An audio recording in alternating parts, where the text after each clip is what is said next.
ಮಿಥುನ ರಾಶಿಯವರಿಗೆ ಸ್ವಾಗತ. ನಾವು ಸೆಪ್ಟೆಂಬರ್ ತಿಂಗಳಲ್ಲಿ ನಿಮಗೆ ಏನೇನು ಫಲಗಳು ಪ್ರಾಪ್ತಿಯಾಗುವುದಕ್ಕೆ ಅವಕಾಶ ಇದೆ ಅಂತ ಹೇಳಿ ಗ್ರಹಗತಿಗಳನ್ನು ಆಧರಿಸಿ ಒಂದೊಂದಾಗಿ ನೋಡ್ತಾ ಹೋಗೋಣ. ನೋಡಿ, ಈ ತಿಂಗಳ 18ನೇ ತಾರೀಖಿನವರೆಗೂ ಕೂಡ ಕುಜಗ್ರಹ ನಿಮ್ಮ ರಾಶಿಯಲ್ಲೇ ಸ್ಥಿತವಾಗಿರುತ್ತೆ. ನಂತರ ಅದು ಕರ್ಕಾಟಕ ರಾಶಿಗೆ ಪ್ರವೇಶವನ್ನು ಮಾಡುತ್ತೆ. ಹಾಗಾಗಿ 18ನೇ ತಾರೀಖಿನವರೆಗೂ ಕೂಡ ನೀವು ವಿಶೇಷವಾಗಿ ಕಣ್ಣಿಗೆ ಸಂಬಂಧಪಟ್ಟಿರುವಂತಹ ಆರೋಗ್ಯದ ವಿಚಾರದಲ್ಲಿ ಸ್ವಲ್ಪ ಜೋಪಾನವಾಗಿ ಇರಬೇಕಾಗತ್ತೆ. ಮತ್ತು ಸ್ವಲ್ಪ ಹೆಚ್ಚಿಗೆ ಕೋಪ ಅನ್ನುವಂಥದ್ದು ಕಾಡುತ್ತೆ. ಸಣ್ಣ ಪುಟ್ಟ ವಿಚಾರಕ್ಕೂ ಕೂಡ ಕೋಪ ಬರುವಂಥದ್ದು, ಈ ರೀತಿಯಾದಂತಹ ಪರಿಸ್ಥಿತಿ ಉಂಟಾಗುತ್ತೆ. ಆದಷ್ಟು ನೀವು ತಾಳ್ಮೆಯಿಂದ ವ್ಯವಹಾರ ಮಾಡಬೇಕಾಗತ್ತೆ. 18ನೇ ತಾರೀಖಿನವರೆಗೂ ಕೂಡ ಈ ರೀತಿ. 18ನೇ ತಾರೀಕು ಆದಮೇಲೆ ಆ ಕುಜಗ್ರಹ ದ್ವಿತೀಯ ಭಾವಕ್ಕೆ ಹೋಗುತ್ತೆ. ಅದರಲ್ಲೂ ಕೂಡ ಅದಲ್ಲಿ ನೀಚವಾಗಿ ಸ್ಥಿತವಾಗಿರುತ್ತೆ. ಹಾಗಾಗಿ ಮುಖ್ಯವಾಗಿ ನೀವು 18ನೇ ತಾರೀಖಿನ ನಂತರ ಹಣಕಾಸಿಗೆ ಸಂಬಂಧಪಟ್ಟಿರುವಂತಹ ವಿಚಾರದಲ್ಲಿ ಅತ್ಯಂತ ಜೋಪಾನವಾಗಿ ಇರಬೇಕಾಗುತ್ತೆ. ಒಂದಷ್ಟು ಹಣಕಾಸಿನ ವಂಚನೆಗಳು ಉಂಟಾಗುವುದಕ್ಕೆ ಅವಕಾಶ ಇದೆ ಯಾವಾಗ 18ನೇ ತಾರೀಕು ಆದಮೇಲೆ. ಹಾಗಾಗಿ ಈ ವಿಚಾರದಲ್ಲಿ ನೀವೊಂದು ಸ್ವಲ್ಪ ಜೋಪಾನವಾಗಿರಬೇಕಾಗತ್ತೆ. ಇನ್ನು ದ್ವಿತೀಯ ಭಾವದಲ್ಲಿ ನಿಮಗೆ ಗುರುಗ್ರಹ ಉಚ್ಚವಾಗಿ ಸ್ಥಿತವಾಗಿರುವಂಥದ್ದು. ಹಾಗಾಗಿ ಹಣಕಾಸಿನ ಆಗಮನ ಎಲ್ಲ ಉತ್ತಮವಾಗೇ ಉಂಟಾಗುತ್ತೆ ಈ ಮಾಸದಲ್ಲಿ. ನೋಡಿ, ಈ ಮಾಸದಲ್ಲಿ ಹಣಕಾಸಿನ ಆಗಮನ ಎಲ್ಲ ಉತ್ತಮವಾಗೇ ಇದೆ, ಅದಕ್ಕೆಲ್ಲ ಸಮಸ್ಯೆ ಇಲ್ಲ. ಆದರೆ 18ನೇ ತಾರೀಕು ಆದಮೇಲೆ ನಿಮಗೆ ಸ್ವಲ್ಪ ಹಣಕಾಸಿನ ವಿಚಾರದಲ್ಲಿ ವಂಚನೆ ಉಂಟಾಗುವುದಕ್ಕೆ ಅವಕಾಶ ಉಂಟು. ಇನ್ನು ವಿದ್ಯಾರ್ಥಿಗಳಿಗಂತೂ ಈ ಮಾಸ ಅತ್ಯಂತ ಉತ್ತಮವಾಗಿದೆ. ವಿವಾಹಾಪೇಕ್ಷೆಗಳಿಗೂ ಕೂಡ ಈ ಮಾಸ ತುಂಬ ಚೆನ್ನಾಗಿದೆ. ನೋಡಿ, ನೀವೇನಾದರೂ ವಿವಾಹಾಪೇಕ್ಷೆಗಳಾಗಿದ್ದಂತಹ ಪಕ್ಷದಲ್ಲಿ ಹುಡುಗನೋ ಅಥವಾ ಹುಡುಗಿಯನ್ನು ಹುಡುಕ್ತಾ ಇದ್ದರೆ ಈ ಮಾಸದಲ್ಲಿ ಅತ್ಯಂತ ಉತ್ತಮವಾಗಿದೆ. ವಿವಾಹ ನಿಶ್ಚಯವಾಗುವುದಕ್ಕೆ ಅವಕಾಶ ಅನ್ನುವಂಥದ್ದಿದೆ. ಒಳ್ಳೆ ಗುರುಬಲ ಇದೆ. ದ್ವಿತೀಯ ಭಾವದಲ್ಲಿ ಗುರುಗ್ರಹದ ಸ್ಥಿತಿ, ಅದರಲ್ಲೂ ಕೂಡ ಅದು ಉಚ್ಚವಾಗಿ ಸ್ಥಿರವಾಗಿರುವಂಥದ್ದು. ತೃತೀಯ ಭಾವದಲ್ಲಿ ರವಿಗ್ರಹ ಮತ್ತು ಕೇತುಗ್ರಹದ ಸ್ಥಿತಿ ಇರುವಂಥದ್ದು. ಅದರಲ್ಲೂ ಕೂಡ ರವಿಗ್ರಹ ಸ್ವಕ್ಷೇತ್ರದಲ್ಲಿ ಸ್ಥಿರವಾಗಿರುವಂಥದ್ದು. ಹಾಗಾಗಿ ಸರ್ಕಾರಿ ಉದ್ಯೋಗವನ್ನು ಮಾಡ್ತಾ ಇರುವಂತಹ ವ್ಯಕ್ತಿಗಳಿಗೆ ಈ ಮಾಸ ಉತ್ತಮವಾಗಿದೆ, ಅಭಿವೃದ್ಧಿ ಉಂಟಾಗುತ್ತೆ. ಅಥವಾ ಸರ್ಕಾರಿ ಉದ್ಯೋಗಕ್ಕೆ ಪ್ರಯತ್ನ ಪಡ್ತಾ ಇರುವಂತಹ ವ್ಯಕ್ತಿಗಳಿಗೂ ಕೂಡ ಈ ಒಂದು ಮಾಸ ಅತ್ಯಂತ ಉತ್ತಮವಾಗಿದೆ.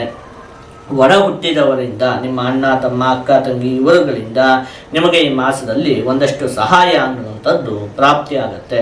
ಜೊತೆಗೆ ಕಿವಿಗೆ ಸಂಬಂಧಪಟ್ಟಿರುವಂತಹ ಯಾವುದಾದರೂ ಅನಾರೋಗ್ಯದ ಸಮಸ್ಯೆಗಳು ನಿಮಗೆ ಕಾಡ್ತಾ ಇದ್ದರೆ ಅದೆಲ್ಲ ಕಮ್ಮಿ ಆಗುವುದಕ್ಕೆ ಈ ಮಾಸದಲ್ಲಿ ಅವಕಾಶ ಇದೆ. ಬುಧಗ್ರಹ ನಿಮಗೆ ಚತುರ್ಥ ಭಾವದಲ್ಲಿ ಸ್ಥಿರವಾಗಿರುವಂಥದ್ದು.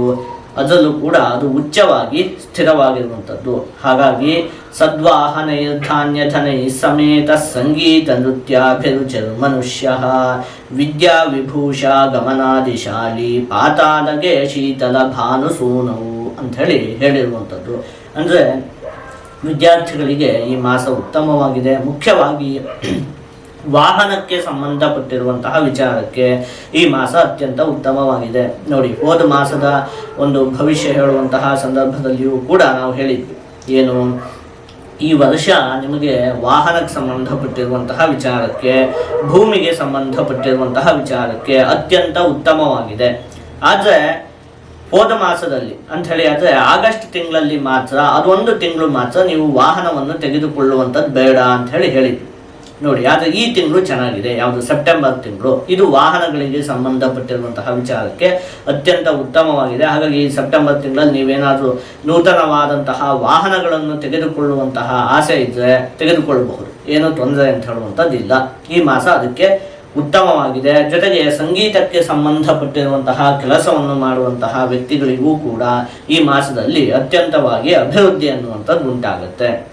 ಪಂಚಮ ಭಾವದಲ್ಲಿ ಶುಕ್ರ ಗ್ರಹದ ಸ್ಥಿತಿ ಇರುವಂಥದ್ದು, ಅದು ಸ್ವಕ್ಷೇತ್ರದಲ್ಲಿ ಸ್ಥಿತವಾಗಿರುವಂಥದ್ದು. ಹಾಗಾಗಿ ಮುಖ್ಯವಾಗಿ ವಿದ್ಯಾರ್ಥಿಗಳಿಗೆ ಅತ್ಯಂತ ಉತ್ತಮವಾಗಿದೆ. ನೋಡಿ, ವಿದ್ಯಾರ್ಥಿಗಳಿಗೆ ಈ ಮಾಸ ಅತ್ಯಂತ ಉತ್ತಮವಾಗಿದೆ. ದ್ವಿತೀಯ ಭಾವದಲ್ಲಿ ಗುರುಗ್ರಹ ಅದು ಉಚ್ಚವಾಗಿ ಸ್ಥಿತವಾಗಿರುವಂಥದ್ದು. ಚತುರ್ಥ ಭಾವದಲ್ಲಿ ಬುಧಗ್ರಹ ಅದು ಉಚ್ಚವಾಗಿ ಸ್ಥಿತವಾಗಿರುವಂಥದ್ದು. ಪಂಚಮ ಭಾವದಲ್ಲಿ ಸ್ವಕ್ಷೇತ್ರದಲ್ಲಿ ಶುಕ್ರಗ್ರಹದ ಸ್ಥಿತಿ ಇರುವಂಥದ್ದು. ಇದನ್ನೆಲ್ಲ ಅವಲೋಕನ ಮಾಡಿದಾಗ ವಿದ್ಯಾರ್ಥಿಗಳಿಗಂತೂ ಈ ಮಾಸ ಅತ್ಯಂತ ಉತ್ತಮವಾಗಿದೆ. ಹಾಗೆ ಸಂತಾನವನ್ನು ಅಪೇಕ್ಷೆ ಪಡ್ತಾ ಇರುವಂತಹ ದಂಪತಿಗಳಿಗೂ ಕೂಡ ಈ ಒಂದು ಮಾಸ ಅತ್ಯಂತ ಉತ್ತಮವಾಗಿದೆ. ನವಮ ಭಾವದಲ್ಲಿ ರಾಹುಗ್ರಹದ ಸ್ಥಿತಿ ಇರುವಂಥದ್ದು. ಹಾಗಾಗಿ ನಿಮ್ಮ ತಂದೆಯ ಸಲಹೆ ಸೂಚನೆಗಳನ್ನು ನೀವು ಚಾಚೂ ತಪ್ಪದೆ ಪಾಲಿಸಬೇಕಾಗತ್ತೆ. ನಿಮ್ಮ ತಂದೆ ಏನೋ ಒಂದು ಮಾತನ್ನು ಹೇಳಿದರೆ ಅದನ್ನು ನೀವು ಸಂಪೂರ್ಣವಾಗಿ ಪಾಲಿಸಬೇಕು, ಅದನ್ನು ತೆಗೆದುಹಾಕುವ ಹಾಗಿಲ್ಲ. ಅದೊಂದು ವಿಚಾರ. ಇನ್ನು ದಶಮ ಭಾವದಲ್ಲಿ ಶನಿಗ್ರಹದ ಸ್ಥಿತಿ ಇರುವಂಥದ್ದು. ಹಾಗಾಗಿ ಸಹೋದ್ಯೋಗಿಗಳ ಜೊತೆಗೆ ಒಂದು ಸ್ವಲ್ಪ ವೈಮನಸ್ಯ ಉಂಟಾಗುವುದಕ್ಕೆ ಅವಕಾಶ ಉಂಟು. ನೀವು ಉದ್ಯೋಗ ಮಾಡುವಂತಹ ಸ್ಥಳದಲ್ಲಿ ನಿಮ್ಮ ಜೊತೆ ಉದ್ಯೋಗ ಮಾಡುವಂತಹ ಉದ್ಯೋಗಿಗಳಿರ್ತಾರಲ್ಲ, ಅವ್ರ ಜೊತೆಗೆ ಒಂದು ಸ್ವಲ್ಪ ವೈಮನಸ್ಯ ಉಂಟಾಗುವುದಕ್ಕೆ ಅವಕಾಶ ಇದೆ. ಇದೊಂದು ವಿಚಾರದಲ್ಲಿ ಸ್ವಲ್ಪ ಜೋಪಾನವಾಗಿದ್ದರೆ ಸಾಕಾಗತ್ತೆ. ಮುಖ್ಯವಾಗಿ ನೀವು ಈ ಮಾಸದಲ್ಲಿ ಸುಬ್ರಹ್ಮಣ್ಯ ಸ್ವಾಮಿಯ ಆರಾಧನೆಯನ್ನು ಮಾಡಬೇಕು. ಹೀಗೆ ಮಾಡುವುದರಿಂದ ನಿಮಗೆ ಎಲ್ಲ ಶುಭ ಫಲಗಳು ಕೂಡ ಸಂಪೂರ್ಣವಾಗಿ ಪ್ರಾಪ್ತಿಯಾಗತ್ತೆ.